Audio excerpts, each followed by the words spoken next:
Welcome to the Dare to Share Challenge. I am so excited today because we are doing our very first in-person interview with the amazing Allison, who is right beside me. So nice. And we have our cups of tea, we have our candle, and we are going to be diving deep into her Dare to Share today. Now, if you're new here and you're wondering, what are you talking about? Dare to share? Dare to share what and why? And this is the question. Why do we dare to share? We dare to share because it feels weird that we can't talk about the things that we're actually experiencing behind the scenes in our real lives. When on the surface, everyone thinks that we have it all together and that we have all this success and everything's butterflies and rainbows, when in reality, a lot of the times, we're just navigating the same stuff that you are. We're feeling imposter syndrome, we're feeling doubt, we're feeling fear, we're feeling worry, we're feeling all of those human feelings. And yet, when we talk about it, it feels a bit weird to say it. So now we dare to share because we don't want the smoke and mirrors anymore. We want to pull back the curtains and we want to see the human behind the perception so that every single person watching realizes that we're really no different. The only difference is how we lead ourselves through it. So with that being said, welcome to the very first Dare to Share in London. Exciting. It's so beautiful hearing you speak just about it in person too, you know, because I've been seeing obviously the tidbits online, but there's such a different energy of, you know, like feeling your frequency behind it and your heart behind it in person.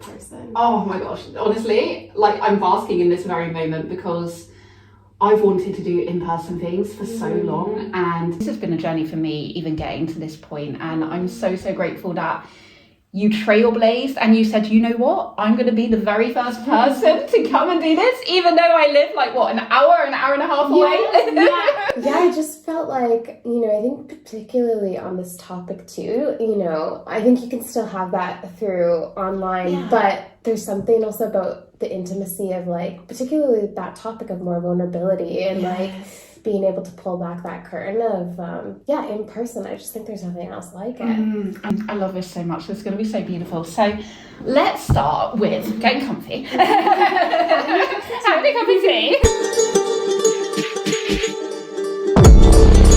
I would love to ask you, what made you interested in joining the Dare to Share Challenge in the first place? Because a lot of people, when they hear that, they will retreat, right? Yeah. They will be like, they're great to watch, but not for me. I don't want to really. I think a lot of people, I don't know if you have this in Canada as well, but a lot of people in England, we see it as kind of airing our dirty laundry, or like, you know, we don't really talk about things like that. Yeah. And it's not proper, and it's not what leaders do. And I would love to know kind of what was your rationale behind saying, I'm going to do this?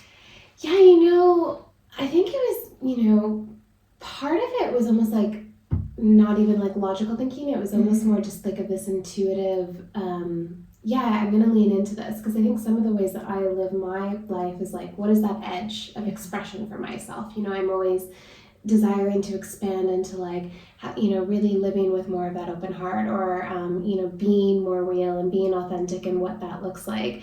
I love that you pointed out just, the cultural thing with England because, you know, we were just talking about me coming over here and that was actually something I noticed, you know, in England, the culture, because I think North America is like that obviously to an extent, but I definitely noticed sometimes, you know, people getting taken back by, like, I think North Americans can be a bit more perceived as messy, you know, or like very, that airing out the dirty laundry. But when I was, you know, saw the invite, because, you know, we met through Living Brave. Yes. You know, I just felt this like, you know, I want to be part of this because I could feel the movement behind it, you know, and I think it's so real. And I've had so many moments, particularly in entrepreneurship and my leadership journey where I'm like, gosh, am I the only one going through this? You know, and it just feels so alone in this world where like, even when you're feeling on top and you're having all these money months and, or whatever, it's just like, oh, I'm still struggling with all these different things. Like, and also with the pressure, sometimes I think, you know, being a spiritual or a conscious entrepreneur, it even is more pressure to like, oh, she's not healed enough or she's not integrated enough. Like, you know, it's like this like one destination of being a superhuman, which doesn't feel very real at all. Yeah. I love that you brought up about kind of the money success and all these kind of things. And I see this so much, and I would love to hear more about your journey on that. But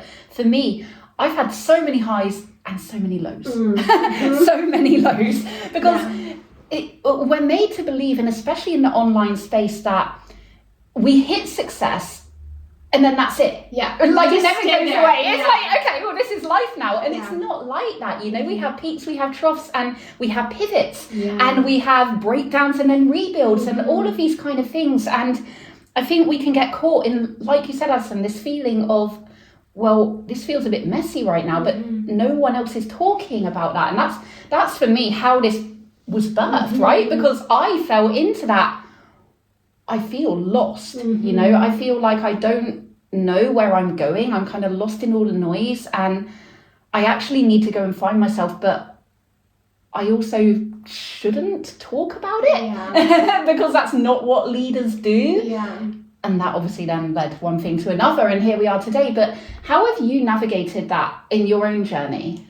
Yeah, I remember particularly probably around this time last year when I was first coming to England, and I had a marketing agency at that time, and just with a string of things, I was nomadic, so it was really hard to keep up with, and then I had a bunch of clients ghost on payments, and it was a funny situation because I was also meeting my partner's parents for the first time, and he kind of not built me up, but successful entrepreneur. And then I arrived. You got the pretense then. Yeah, and I was like, oh my gosh, this pressure too. And then, the month I met them, none of my clients paid me, and my bank accounts froze because I moved here, and I was like, I have no access to money right now, and it was really shameful too. And I then was because I was closing the marketing agency, I wasn't making as much money, and I just was couldn't pay my team because of all these bank freezes and the clients ghosting, and I was like, I feel so deeply ashamed, and yet who's gonna want to work with me as a marketing mentor when I just had this huge thing come up? And then also personally, I was like, oh my gosh, my partner's parents are gonna think she's a freeloader or whatever. It was really, really stressful. So I feel in that experience, and there's been definitely multiple times of pivots, or income dips. I think that is such a fun, and they're so normal when you're in transition, and yet we get so ashamed and this is what it needs to be all the time. And I just remember this moment. I think it was my birthday, I was I'm in this country. I don't have, I don't know what I'm doing. I don't know where my business is going. If I can't figure out a way to money, I'm going to have to go back home, and my partner and I are going to split up. And I just feel so deeply ashamed, really immobilized. And I was crying in my partner's bed because we were living with his parents while we were adjusting to being here. And I just had this moment where I was but my identity is not built off this singular moment of success. And particularly wealth, what I've really come to is not cash in the bank. It's this, it felt to me more of this identity of who am I choosing to be, and just because I've had this income dip or whatever it is, it doesn't define who I am. And the crazy thing is I think sometimes we have to go through that underworld process for everything to burn down and be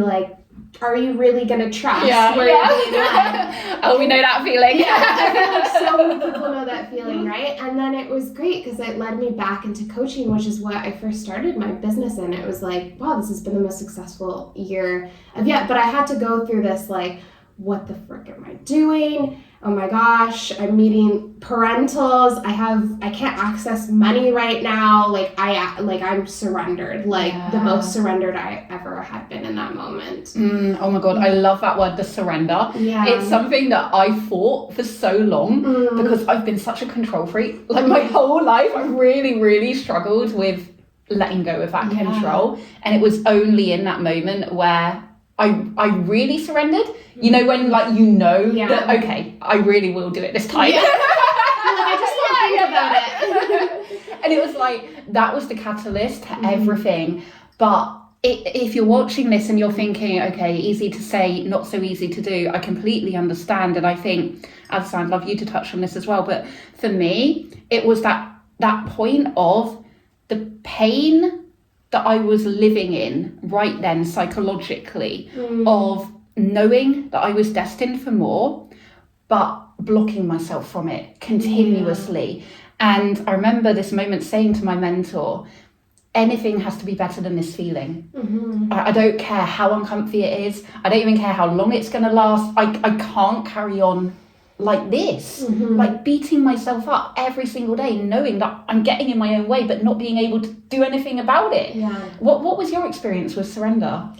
I've had so many, and I think kind of in a similar way, it was like this enough is enough feeling, or is like, I absolutely can't continue to do what I'm doing. And I think it was almost like an out of body experience of like, no, we are going to take responsibility for the changes that, we want to make. And like yourself, I think you read the books and you're like, oh, okay, surrender. Got it. Okay, I'm gonna like burn some sage, and I'm like, I'm surrendered now. And pick up my crystal. I feel like that was me for so many years, and I don't think there's anything wrong with that, but I think sometimes I think too, it's that kind of initiation path, particularly as feminine leaders, where it's like surrender really cracks your heart open, right? And I feel like there was just this moment where I was like, my heart is so open, and I can either choose it to like there was so much pain. I was like, I can either choose to be in closure to this pain, or I can open up to it and just like be surrendered to this moment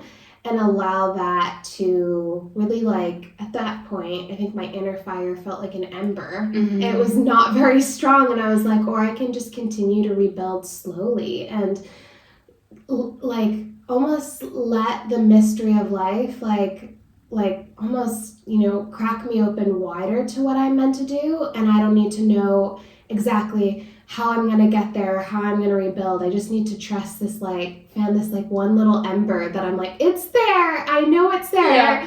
And continue to I think it was like real attunement to listening, and I think it also in that word trust, right, of like, I'm okay. And I remember that, moment where I was like, even if I have to go back to Canada and my partner and I split up, even if I never make six figures again, even if I whatever, I'm okay. That doesn't define me. And like, we can always rebuild. Always. Like, even in the worst moment, I've still got me. Like, I've still got everything that I know, all of my wisdom, and I can still try again and rebuild. I think that was like such a massive thing for me to really lean into, to know that, because you can go to these worst case scenarios, like you can catastrophize everything. And okay, what is the worst case scenario? We often go to, well, I'll be homeless on the street with no food and nothing. And it's like, okay, but then what? Then you rebuild. Then you go again. You're not going to die. Chances are you're not going to die. Like, you will be okay. And so I really, really love that. I'm very conscious that we should probably dive into the Dare to Share. Hamid, no, I'm just going to shout something. Sophie, get out of a shot. No. We love teenagers. Okay, we're going to go. Okay, so I have two big questions for you today, but before we dive into those, I need to know which level of vulnerability you're going to be open with us today. So we've got the stretchy level, which is, it's like your hero's journey, right? It's your life story. It's your trials and tribulations and the things that you've overcome to get to this amazing place of where you are now. Or we have the extreme level, which is something that you're navigating in real time right now. Business, personal, anything goes. And it's more vulnerable because it's the things as leaders, generally we don't share it until we get to the other side. So which level are you going to go with today? I feel like because I'm here and we're being trailblazing, we're going to go extreme. I love it. And I got you. Yes. Let's go for it. Okay, let's go for it. So first question is, what does being a real and a raw leader mean to you? So not just in business, right? But in life, in humanity, as a person, as an individual in your own right, like the realness and the rawness, how does that translate to you in your life?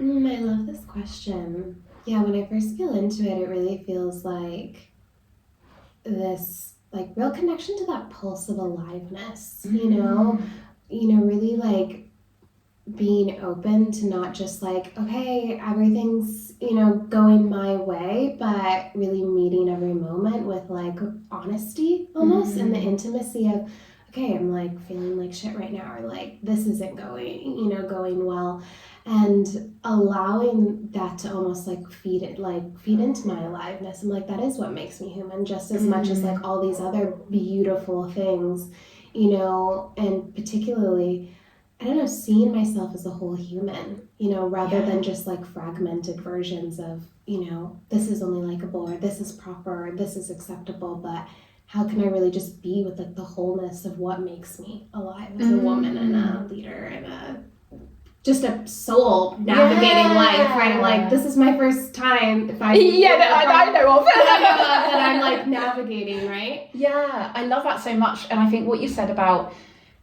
how did you phrase it? It was, I can't remember exactly how you phrased it, but leaning into knowing that you are a whole human, right? And like every part of you is valid, and that you don't have to hide anything because all of it is you.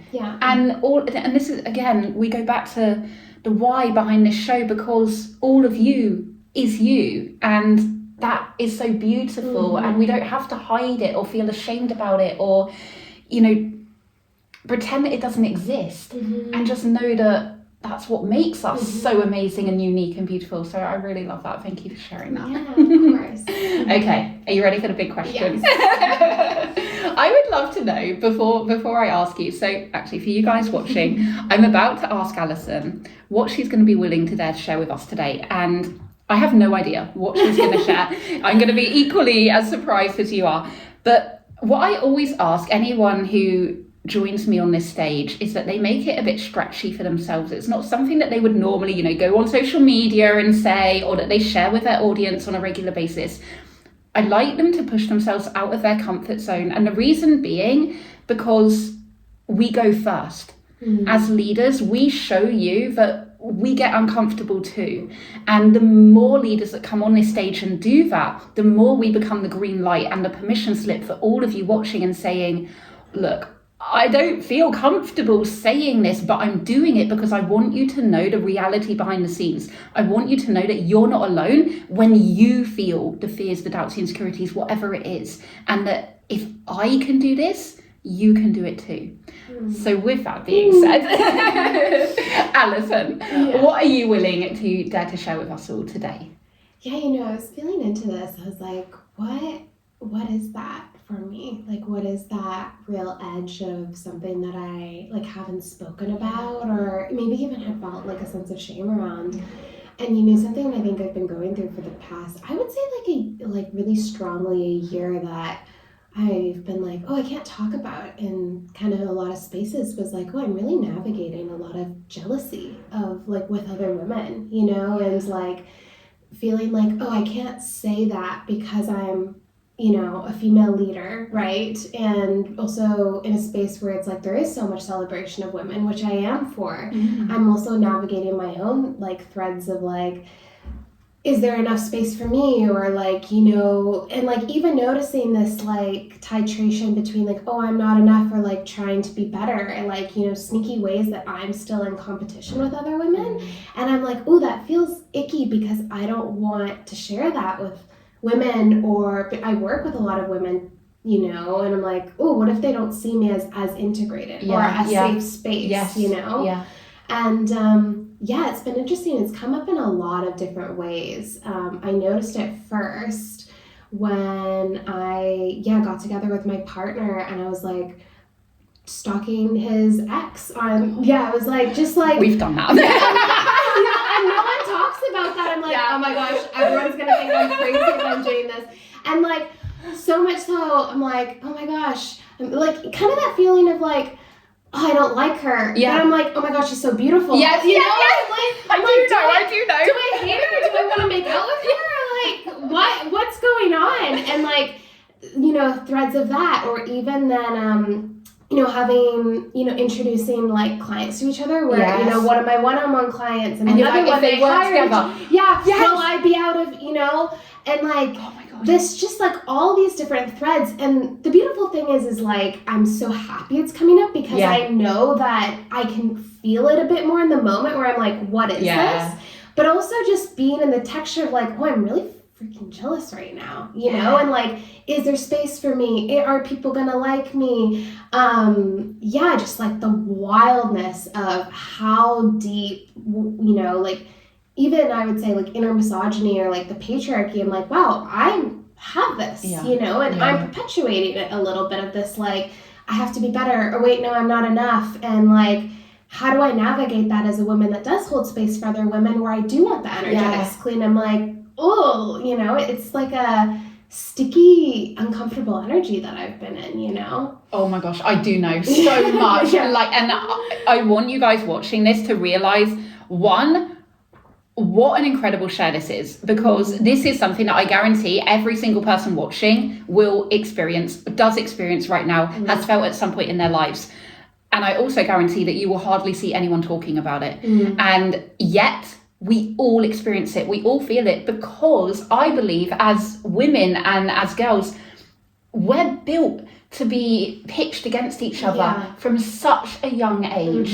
And I myself had this massive kind of year, probably last year, where I was in that same situation, comparing myself to everyone, jealousy over anyone and anything. I mean, the boyfriend stuff, I've been single for a long time, but I've done that, you know, all of those things.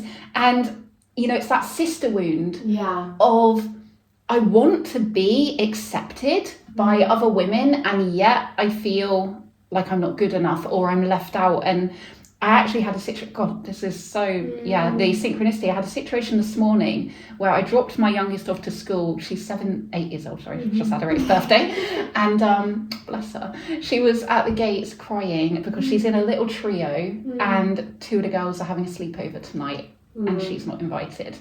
And my heart was just, it was like I was being taken back to school. I was like, I felt for her. I was like, why isn't she good enough?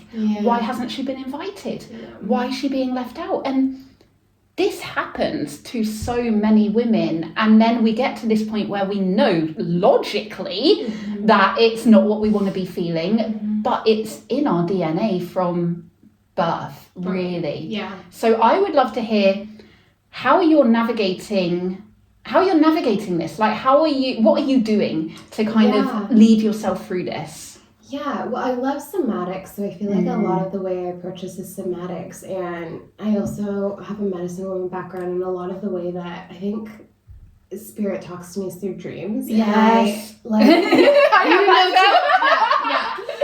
And I noticed I had a lot of dreams of one of my younger sisters, who was like, you know, my first younger sister, because I have a string of them. And I was like, I think that this is where it started, you know, because my sister has cystic fibrosis. So she, you know, had to take up a lot of space, you know, with my mom, right? But you'd gone from an only child to... Yeah, I had my older brother, but I think it was, you know, she was always at the hospital, so mom always had to be with her, and my parents were divorced, so I was kind of like, oh, there wasn't a lot of space, you know, for me. And I loved my sister, and I love her, but I remember as a kid, also there was a period of time where I was, like, quite mean to her, because I was like, why have you taken up all this space?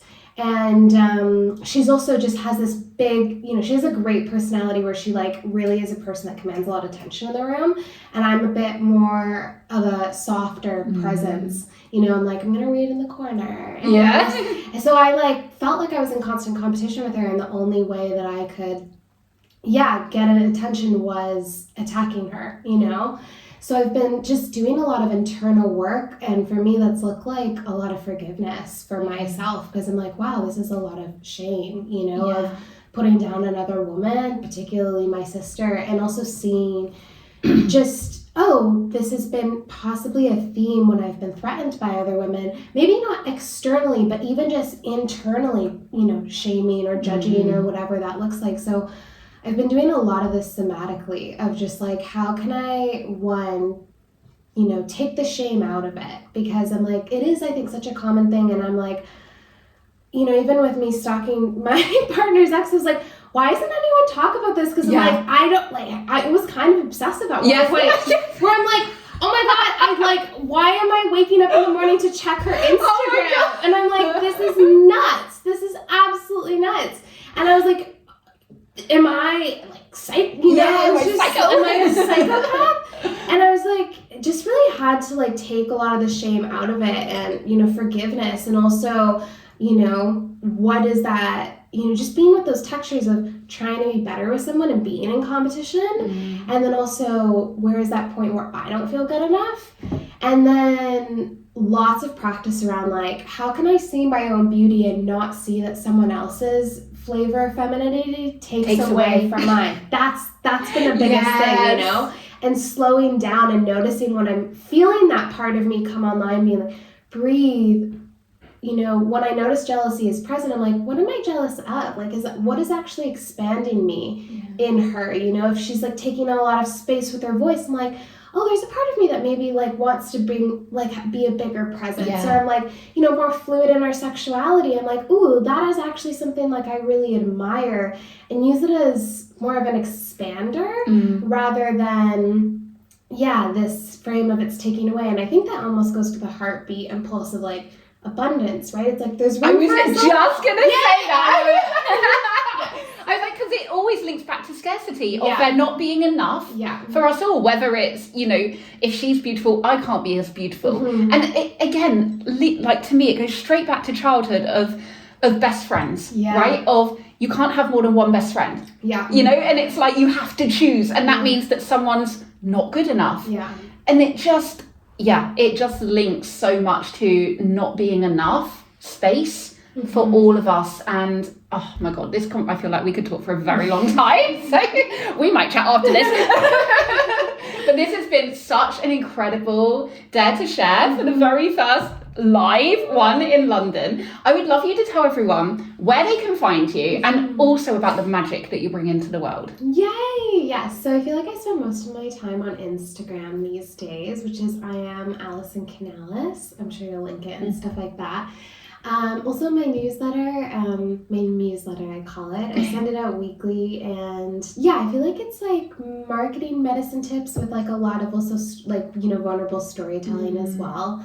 And then, if anyone wants to like hop in my world, I have Metamorphosis Marketing. I know we are on the Metamorphosis like energy frequency, and that's like a lot of my clients like describe it as like a marketing playground, like deepening into artistry with marketing, and like stop like trying to play this game and actually get back to like creative brilliance. So those are some spaces to find me. Oh, I love it. All of that will be linked in the show notes below, so make sure you go and follow Allison. Go and get in her world. She's absolutely amazing. As you can see, Allison, thank you so much for coming here in person, and 2, for being brave and courageous and really sharing a truly, truly vulnerable share with us all today that I think will inspire and empower so many of you guys watching. I would love to know in the show notes what this brings up for you, how it impacts you in your day-to-day life, and also what it makes you aware of that you can now change and implement in your business and your world moving forward. So thank you guys for watching. Allison, thank you for joining me today. This was so sweet. I'm just like so happy and I'm grateful for you. Oh, I'm grateful for you too. And I will see you all for the next Dare to Share.